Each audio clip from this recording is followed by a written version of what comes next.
capítulo de número 2, versículo de número 14 e 15. Frisando o 15, eu quero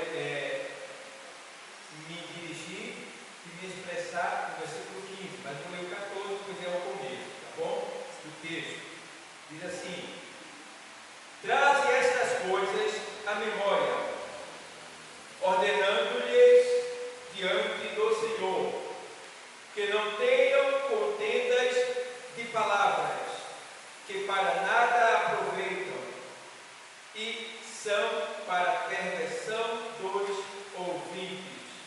Agora, versículo 15: procura apresentar-te a Deus aprovado, como obreiro que não tem de que se envergonhar, que maneja bem a palavra da verdade. Agora eu quero repetir junto com a igreja, tá bom? Esse versículo 15. Vamos repetir junto para a gente gravar em nossa mente? Eu leio e não repete. Vamos lá. Procura apresentar-te a Deus aprovado. Vamos falar mais alto? Vamos lá. Procura apresentar-te a Deus aprovado. Procura apresentar a Deus aprovado. Como obreiro que não tem de que se envergonhar. Como obreiro que não tem de se envergonhar. Que maneja bem a palavra da verdade. Maneja bem a palavra da verdade. Pronto, podem sentar. Glória a Deus. Então, hoje é um culto de estudo bíblico, um culto de instrução, um culto que em muitas denominações é chamado de culto de doutrina. Então, é um culto para a gente aprender sobre a palavra de Deus. E eu trouxe esse assunto aqui de Paulo, que estava se despedindo da terra. Paulo estava faltando poucos dias para ele ser decapitado, morto. Paulo aqui, ele estava preso em uma cadeia romana, em Roma, e a acusação era de pregar o evangelho. Observa bem, Paulo estava preso em uma cadeia em Roma por pregar o evangelho. E da cadeia ele escrevia essas cartas e enviava para a igreja. Igreja essa que ficava em Éfeso. Ficava onde? Em Éfeso. E Éfeso era uma cidade gigantesca, cidade comercial, onde muitas nações iam para aquela cidade. E era uma cidade da idolatria, era o centro da idolatria, porque era em Éfeso que tinha o maior templo da deusa Ártemis, mais conhecida por Diana, a deusa dos Efésios. Vê bem, e esse templo ele era tão grande que ele era considerado uma das 7 maravilhas do mundo. Escuta bem. E nesse tempo, o contexto político era dominado pelo imperador Nero. Vocês já ouviram falar de quem? Já ouviu falar de Nero? Nero, ele foi um dos piores imperadores. Ele queria ser adorado como Deus. E foi ele que pegou os cristãos e milhares de cristãos e pregou em estacas e tocava fogo à noite para iluminar a cidade. Então à noite se ouvia o grito dos cristãos queimando nos postes, na estaca, iluminando a cidade. E eles ficavam furiosos porque em vez dos cristãos gritarem, reclamarem, blasfemarem, os cristãos davam glória e aleluia sendo queimados. Olha para ele.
me envergonhar.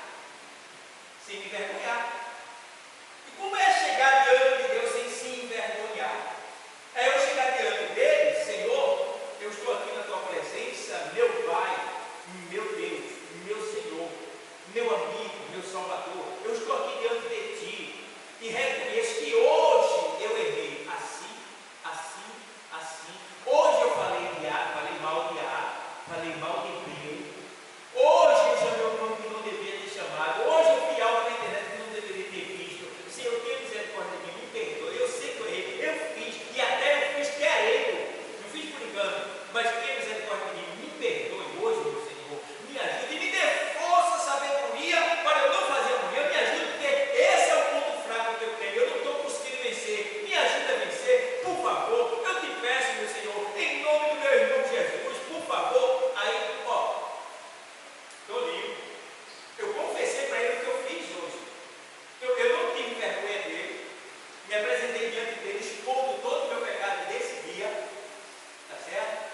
Me levantei justificado porque ele me perdoou. Porque eu confessei para ele o que eu fiz. Amanhã, quando eu me levantar, eu vou dar sempre que eu falei isso para ele. Quando chegar essa hora de pecar, do mesmo jeito, eu vou me lembrar. Fica melhor para mim resistir a esse pecado, porque ontem eu estava falando dele para Deus. Então tem toda essa questão. Procure apresentar-se a Deus aprovado. Como é que você está diante de Deus? Você já parou para pensar? Será que Deus aprova o que você tem feito?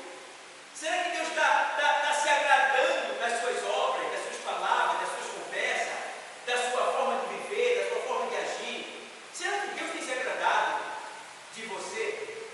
Ah, pastor, eu tenho dúvida. Não tem por que ter dúvida. É só você ver o que vai contra a palavra de Deus. É só você ver o que você não está fazendo para Deus quando deveria fazer. Porque a palavra diz na carta de Tiago 4:17, ele faz memória. Ele diz, olha, aquele que sabe o bem que deve fazer e não faz, comete pecado. Ou seja, quando eu sei que é para fazer algo e não faço, eu pequei. Então eu estou vendo aqui, ó. Isso não é para estar aqui. Mas eu vi, isso está deturpando a imagem, a aparência. Isso está deixando feio o ambiente. E aqui é a casa do Senhor, eu sou o zelador daqui, você também, nós somos cuidadores desse lugar. É nós que mantemos isso daqui. Então eu vi aquilo ali. Peguei. Negligência, relaxamento, entendeu? Eu quero ver. Isso não é para estar aqui, ó. Está feio aqui. Eu tirar isso daqui, colocar em outro local, né? Ficar aqui bonitinho aqui e tal. Isso aqui, tem bonitinho e tal. Está entendendo o negócio? Ó, eu não vi porque eu não consertei. Estava errado. Entendeu? Então, aquele que sabe o bem que tem que fazer e não faz, comete pecado. Isso é em tudo. Eu passo no local, ó, na rua. Aí eu vejo o quê? Um caco de vidro. Eu vi o vidro, aí eu me desviei do vidro e passei. E não tirei o vidro da rua. Peguei.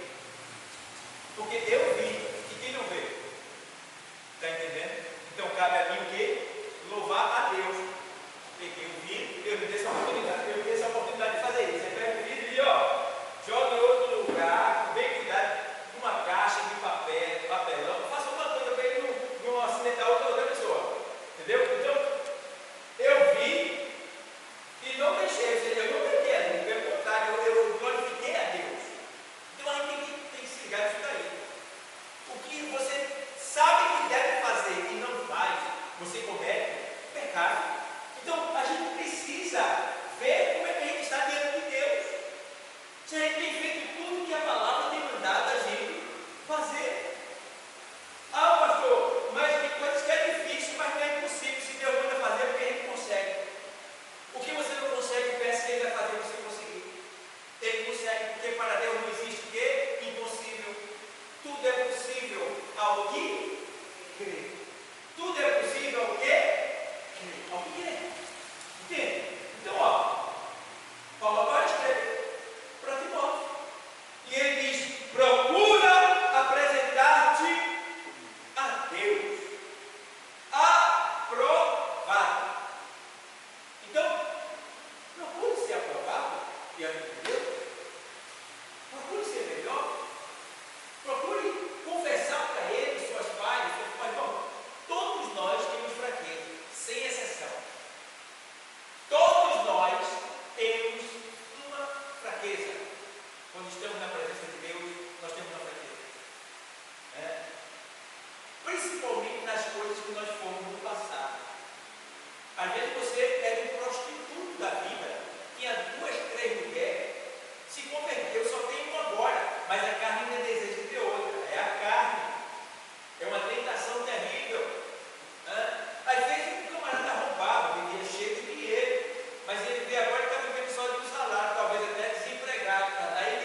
que nós, o Senhor diz assim: vós sois o sal da terra.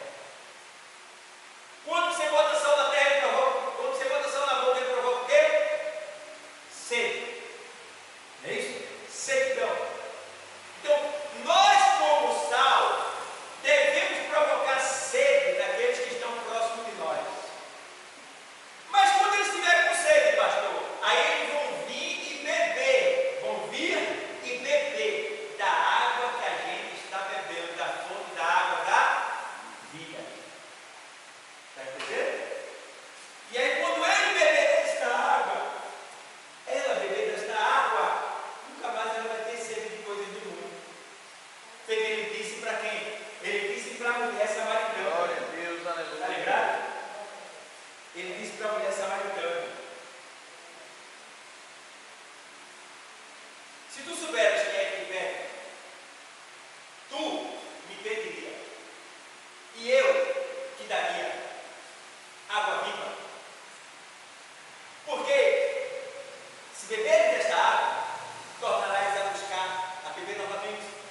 Mas a água que eu te der, ela se fará em ti uma fonte de água a jorrar para a vida eterna. O que quer dizer isso aí? Quer dizer que quando a gente bebe da água, que é a palavra de Jesus, a gente não tem mais sede das coisas do mundo, não. Irmão.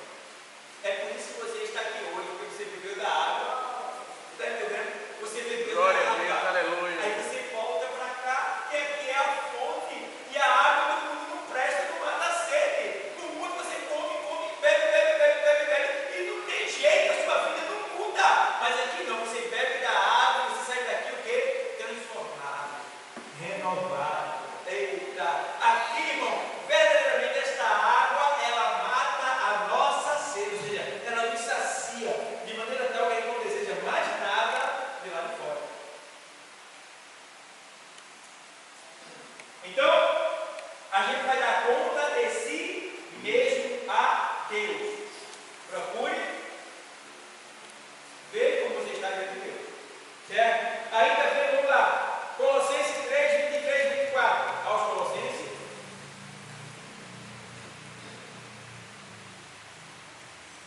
Três, 23 e 24. Ainda estou na parte que diz: procura apresentar-te a Deus aprovado, tá? Então vamos lá. Colossenses 3, 23 e 24. Diz assim: e tudo quanto fizerdes, fazei-o de todo o coração, como ao Senhor e não aos homens. Ei, sim, entenda uma coisa. Ei, tudo que tu faz não é para o pastor, não é para A, não é para B. Tudo que tu faz é para quem? É para Deus. Entende isso? Ninguém vai pagar você o que você tem feito. E ainda que pagasse, não seria o suficiente, porque o pagamento de Deus não se compara ao pagamento do homem. Entende? Então, tudo que você fizer, ele diz assim, ó: e tudo quanto fizer, fazei de todo o coração, como ao Senhor e não aos homens. Então, irmão, tudo que você for fazer, irmão, faça de maneira tal que você entenda que você está fazendo para Deus. E se você está fazendo para Deus, você vai fazer da melhor maneira possível. Tudo que a gente faz para Deus, tem que fazer da melhor maneira. Está entendendo? Então, versículo 23, o 24. Sabendo que receberei do Senhor o galardão do quê? Da herança. Porque a Cristo o Senhor servi. Então o seu galardão, o seu pagamento da sua herança eterna, vem de quem? De Deus.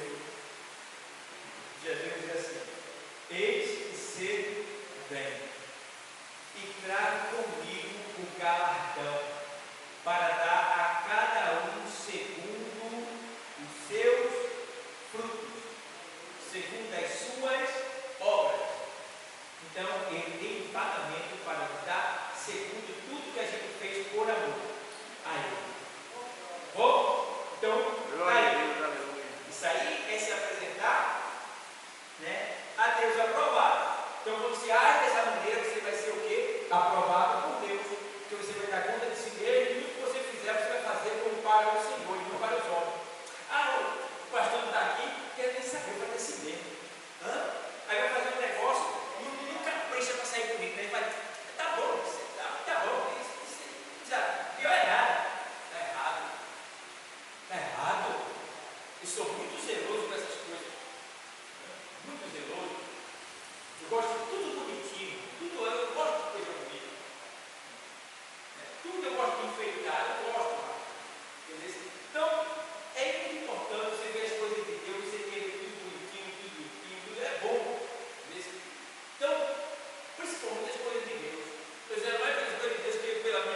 em seu ministério e testemunhe de modo que não haja motivos de vergonha diante de Deus ou das pessoas. Entende?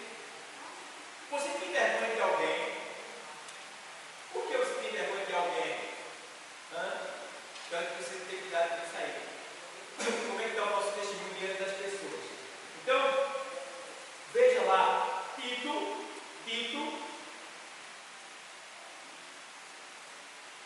carta de Tito, que depois de Timóteo, tá? Vai dar. Carta de Tito 2, 7 a 8. Vou ler para você.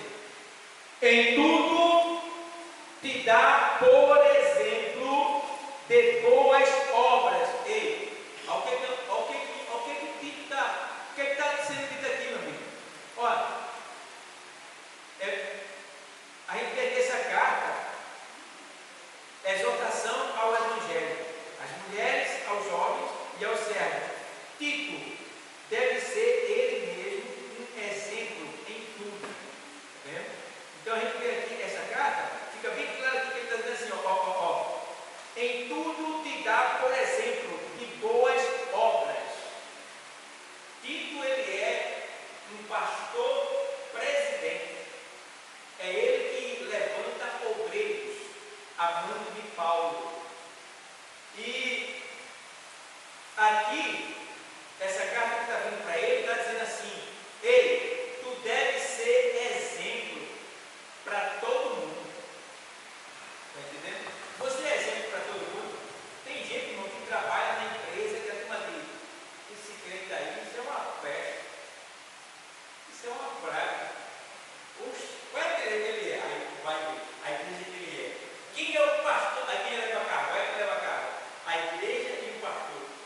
Como se aqui a gente ensinasse a tocar para servir. Está entendendo? Então, você. Oxe, eu vou. Por isso que eu não vou para a igreja para você ver esse povo aí. Ó, aí começa. Meu Deus. É o sal insípido. Sal sem sabor. Que não provoca mais sede nas pessoas. Então, ó, a gente vê. Em tudo te dá, por exemplo. Aí, vocês podem ver, né? Que aqui, eu estou aqui, aí eu falo sobre evangelismo, mas eu vou evangelizar. Eu falo sobre missão, mas eu faço missão. Né? Eu falo sobre curso teológico, mas eu ensino, dou aula. Entendeu? Eu falo sobre oração, mas eu estou nos cultos de orações à noite, nos cultos que tem de reunião de oração. Sempre que posso, eu estou presente, não posso estar em todas, mas estou ali, né? Principalmente a reunião secreta com Deus lá em Brejo de Guabiraba é hoje. Não sei quem foi para lá hoje, eu vim para cá, mas eu gosto muito da reunião secreta com Deus lá. É uma hora de oração e uma hora de palavra. Então, vai mais de uma hora de oração, porque quando termina ainda tem mais oração individual. A reunião secreta com Deus lá a gente profetiza para as pessoas, todo mundo junto, para uma só pessoa. É linda aquela reunião, a gente vai fazer aqui também. Né? Agora, a reunião secreta com Deus, ela termina mais tarde um pouquinho do que o culto normal, porque depois todo mundo tem que orar por uma pessoa.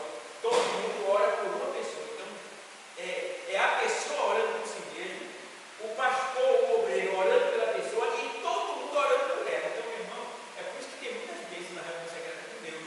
Tem muita oração no momento só para uma pessoa só. Aí, meu irmão, Deus, ele é. Meu Deus do céu. Então, a gente precisa fazer isso aí. É oração com imposição de mãos. É muito importante isso. Jesus fazia isso. E ele foi para Nazaré e ele não pôde fazer isso. Só curou alguns, impondo as mãos sobre ele. O resto ele não pôde curar porque não creram nele. É o tipo da coisa. Todo culto quando termina, as pessoas deveriam receber oração. Aí elas voltariam, meu irmão, seria diferente o negócio. Mas quando termina o culto, ou até às vezes, o pessoal não são todos, mas uma parte já vem para a igreja com vontade de voltar para casa. Eles vêm assim, irmão. Parece que o povo já vem para a igreja assim, ó. Eles vêm assim, já. Com vontade de mas ele já vem já.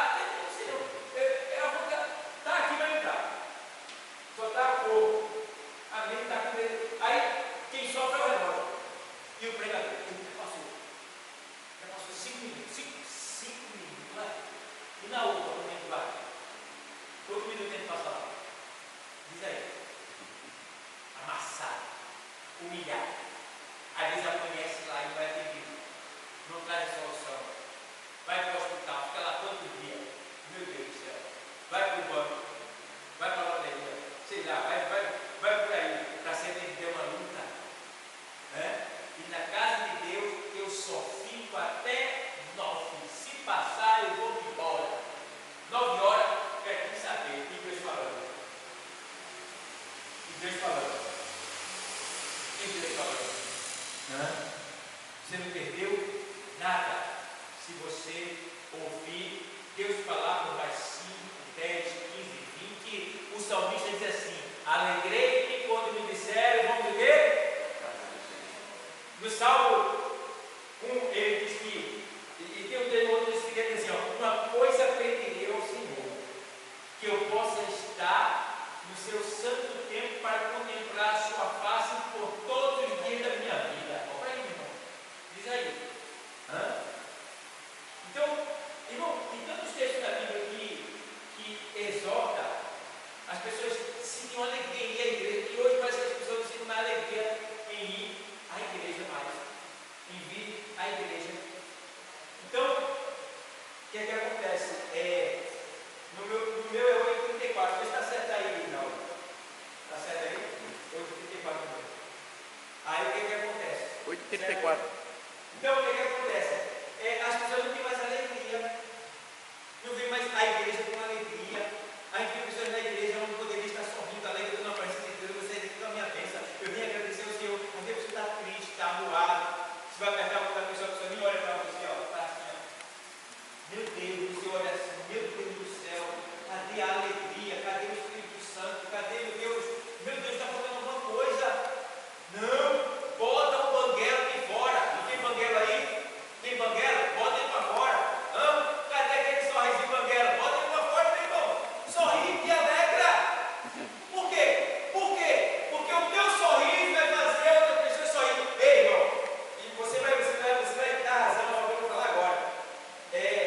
Se você passar num lugar e ver uma pessoa sorrindo e se acabar, sem querer, você vai sorrir também.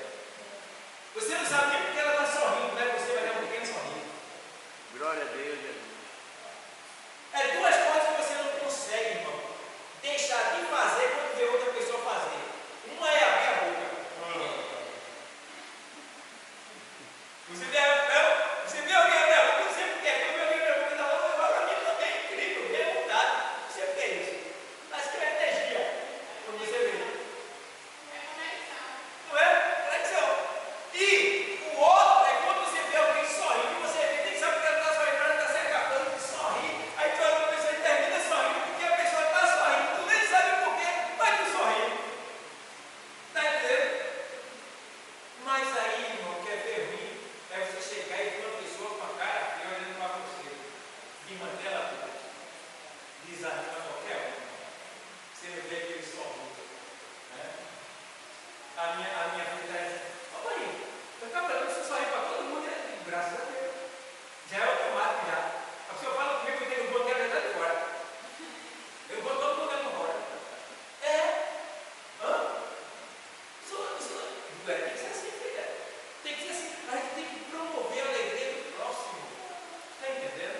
Imagina, a pessoa vem falar comigo e eu: ô miserável, coitado. É crente, né? Prefiro ficar aqui mesmo. Está entendendo? Ei, não paga nada para sorrir. Sorria. Ei, não precisa. Aquela gargalhada, não! É só colocar o bunkerzinho de fora para não for apertar a mão. Pronto! Oi, irmão, apesar que a pessoa às vezes está cheia de bronca, vem perto de você, aperta a sua mão, recebe um sorriso e a pessoa puxa. Dá um abraço. Um abraço. A mulher vai dar um abraço da outra, o homem vai dar um aperto, um abraço dele. A ciência diz que a gente precisa de 3 apertos de mão e 3 abraços por dia. Quantos abraços você já recebeu hoje? Quantos abraços você já deu hoje? Está entendendo? Então, temos que ter esse cuidado. Então vamos lá. Aí a carta diz assim: em tudo te dá, por exemplo, de boas obras, na doutrina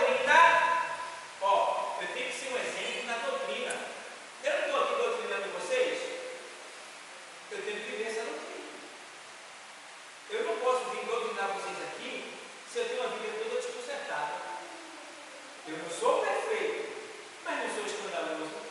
Está entendendo? Porque todo mundo tem defeito, todo mundo tem falha.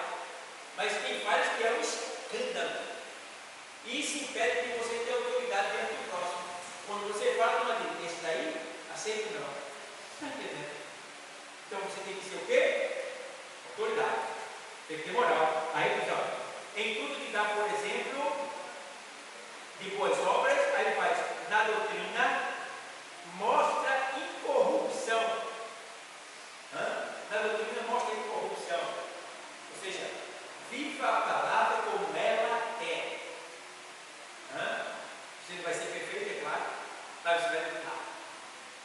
Uma coisa, irmão, é você errar e continuar errando. Outra coisa é você errar querendo acertar. Aí Deus te dá graça. Deus se agrada de você. Aqui, ó. Na doutrina mostra a incorrupção.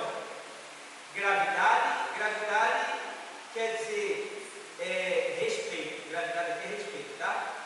Mostra respeito e sinceridade. O que é sinceridade? Transparência. É você mostrar quem você é. Porque tem gente que é uma coisa pela frente e outra por trás. Está entendendo? Tem gente que abraça você aqui e fala de você ali. Isso acontece. Mas, ei, a palavra saiu para mim, está dizendo que eu não devo ser assim. Eu devo ser o quê? Sincero. A palavra sincero vem do grego. A palavra sincero vem do grego. No teatro da Grécia, eles, para apresentar uma peça, eles pintavam o rosto com cera. E quando eles pintavam o rosto com cera, eles já não eram mais a mesma pessoa. Então eles apresentavam a peça. E quando terminava a peça, eles iam e tiravam a cera. Aí essa expressão sem cera passou a ser usada como sincero. Quer dizer, uma pessoa que não tem cera, uma pessoa que não tem dupla personalidade, uma pessoa que é o que ela é. Agora só tem gente que é assim. Eu sou assim mesmo. E um grosseiro. Está entendendo? Não. Ser sincero não é você tem que querer ter razão em tudo aí que você tenha. Ser sincero não é você fazer vergonha dos outros porque errou, que você está certo.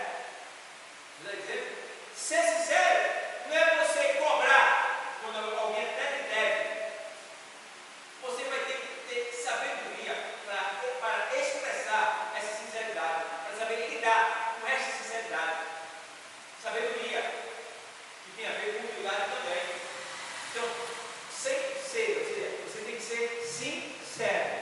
Você não pode ser um mentiroso, né? Não pode ser um enganador. Sinceridade mostra fidelidade, respeito, verdade, sinceridade. Certo? Então, ele está dizendo aqui, ó. E incorrupção e respeito e sinceridade. Aí, no verso 8, linguagem sã e skill. Aí tem que ter uma linguagem sã. Ei, o que é linguagem sã? Tem gente que chama pornografia, não é verdade? Tem gente que, eu vejo ali, tem gente que diz assim, eu estou arretado, ele está errado. Não é arretado, não é irritado. Arretado é uma pornografia, sabe, todo mundo?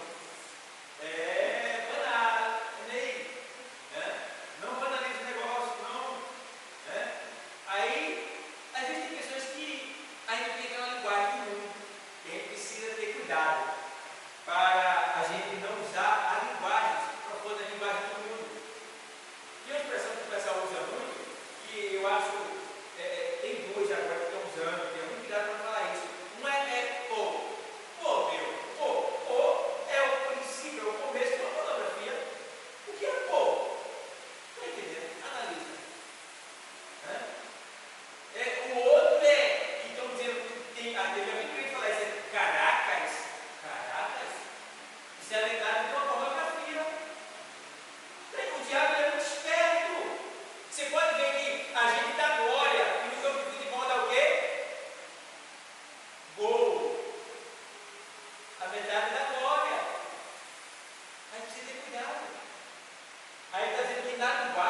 entre os gentios. O que é gentios aqui? Pessoas do mundo. A gente tem que ter uma vida de honestidade diante do mundo, certo? Para que naquilo em que falam mal de vós, como de malfeitores, glorifiquem a Deus no dia da visitação, pelas boas obras que em vós observam. Então, veja, a gente tem que glorificar a Deus com as nossas obras, porque existem alguns cristãos que eles dão um escândalo.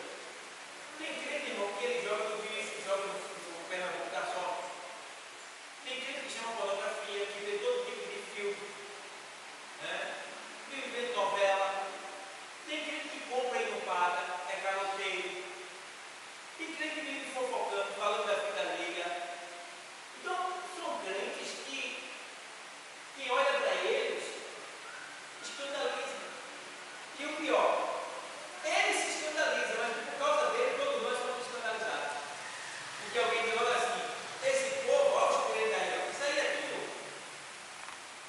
Aí, aqui está sendo dito bem claro que a gente tem cuidado para que naquilo que falam mal de nós como malfeitores, eles sejam, de certa forma, envergonhados quando Deus visitar a nós, visitar o arrebatamento aqui, quando Deus vir nos buscar, né?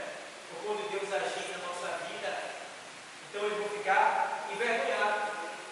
Ó, vamos ver ainda aqui, que maneja bem a palavra da verdade, que maneja bem a palavra da verdade. O obreiro precisa estudar, compreender e ensinar corretamente as Escrituras, manejar bem, tratar com exatidão, aplicando com clareza e fidelidade o que a Bíblia ensina. Todos nós somos obreiros de Deus, todos nós. Até quem é novo convertido, aceitou Jesus, em casa, alguém diz assim: ei, e aí, como é lá na igreja? Ó, por que tu aceitou Jesus? Hã? Agora tu é salvo? Ó, então a gente já vai começar a falar, essa nossa fala já é um ensinamento. A gente já está, de certa forma, ensinando aquela pessoa que está nos interrogando. Então, aqui a gente vê que manejar bem a palavra é você procurar entender aquilo que você está lendo. Tem crente que ele lê e não entende. E o pior, ele lê, não entende e ele ainda fala da maneira que não entendeu. Por exemplo, vamos ouvir a irmã tal, trazer algo da parte de Deus. A irmã chega aqui, abre a Bíblia e diz assim: Salmo 3, o Senhor, meu pastor, nada me faltará. Deus abençoe a todos. Está errado. Você tem que procurar entender aquilo que você lê. O Senhor é o seu pastor e nada lhe faltará. Por que ele é seu pastor? O que é que não vai faltar? Você tem que entender aquilo ali, absorver, e quando chega a hora você dá para os outros. Tem que dar. Ah, pastor, mas eu não entendo. Tudo bem, você vai orar, você vai buscar um comentário, você vai ver alguém pregando acerca daquilo dali, você vai vir para um discipulado, para um curso teológico, você vai procurar entender. Vai ter que olhar: Deus, por favor, me ensina a tua palavra, me faça entender, me faça compreender, me dê sabedoria. Está entendendo? Tem que pedir, tem que querer. E aí? Não pode. Por quê? Isso tem que acontecer. Porque você depende disso. Quando você lê, você entende, você se fortalece. Porque a fé vem pelo ouvir, e ouvir a palavra de Deus. Glória a Deus. Então, se eu ouvir, se eu ler e se eu compreender, eu vou estar fortalecendo o quê? A minha alma, a minha vida. Se eu li e não entendi, eu não vou ter nada para me fortalecer. Na hora que chegar na universidade, eu vou perder a batalha. Então, eu preciso ler e compreender. E quando tiver a oportunidade, eu dar aquilo que eu recebi também para outra pessoa. Quem está entendendo, diga amém. Amém. Então,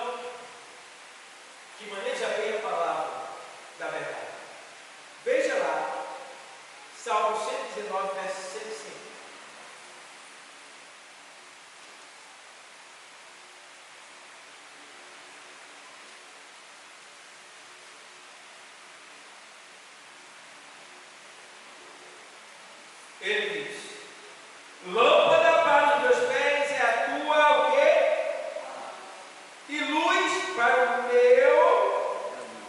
Esse mesmo? E luz para o meu caminho. Olha, lâmpada para os meus pés é a tua o quê? Palavra. O que é que o salmista quer dizer aqui? Antigamente os caminhos eram escuros, não tinha lâmpada de ver. Hoje sim, os caminhos antigos tinha posta.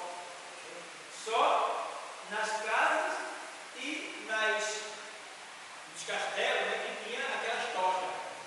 Então as ruas eram escuras. Quem quisesse andar à noite não enxergava nada. Só tinha só a luz da lua. Aí o salmista diz, olha, luz para o meu caminho é a tua palavra. Ao mesmo tempo aqui, a gente entende no sentido espiritual que o mundo, no sentido espiritual, ele está em trevas. Trevas. Certo? E o salmista está dizendo que a palavra é a luz que ilumina os pés dele, para que ele não ande em trevas, que é o que? Pecado. Está entendendo? Então, luz para o teu caminho, né? E lâmpada para os meus pés é a tua palavra. Certo? Então, ela é luz e ela é lâmpada. Luz e lâmpada. Então a gente precisa ter essa lâmpada com esta luz. Porque tem crente que até tem a lâmpada, mas não tem a luz. Entende? Precisa ter os dois, a lâmpada e a luz. Porque lâmpada sem luz não tem efeito. Está entendendo? A lâmpada tem que ter luz. Então, lâmpada para os meus pés e luz para o meu caminho. Luz para o meu caminho. Então, Salmo 119, verso 105. 2 de Pedro 3 e 16, para a gente terminar. 2 de Pedro 3, 16.